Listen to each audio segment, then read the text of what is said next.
السلام عليكم، يا رب تكونوا بخير. كل سنة وانتم طيبين. خلاص رمضان على الابواب. تعال ندي افكار لبعضنا في العصائر الاقتصادية وبتزود الكمية وكمان مفيدة في نفس الوقت. جبت 5 كيلو برتقان وعصرتهم بالعصارة، وكمان كيلو جزر غسلته وسلقته وحطيته مع بعض، خلطناه في الخلاط مع كوبايتين مية كبار. وكمية السكر اللي انت محتاجاها عايزه ما تخلطيش سكر، بس انا جهزته على اساس نطلع الاكياس على طول او البرطمانات ونحطه على طول على الفطار.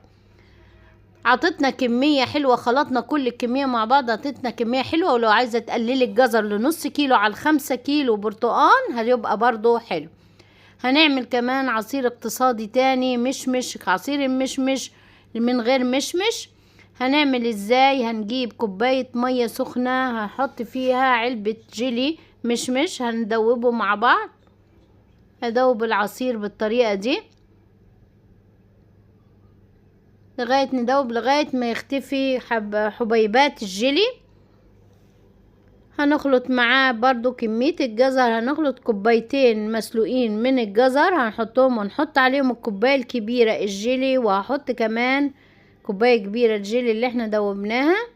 هيكون هديت شوية وهحطها، واحط عليها اللي هي الكوباية الكبيرة الزبادي.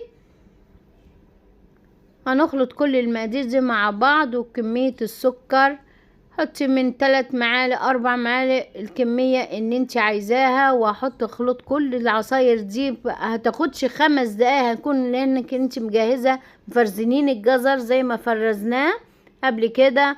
وهتطلعيه وهنخلط كل الحاجة مع بعض. كملش 5 دقايق قبل الفطار على طول. سهل وسريع ومفيد وروعة في الطعم. هنعمل كمان عصير تاني، عصير فراولة برضو من غير الفراولة ومفيد في نفس الوقت. جبت علبة الجيلي زي ما احنا شايفينها كده.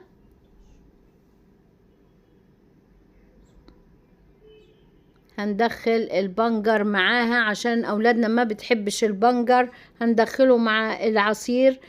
جبت كوباية مية سخنة وقلبت فيها اللي هي علبة الجيلي الفراولة، ومعلقتين كومبوت من كومبوت اللي هو البنجر. لو عايزة طريقته اكتبيلي في الكومنتات وانا احطها لك.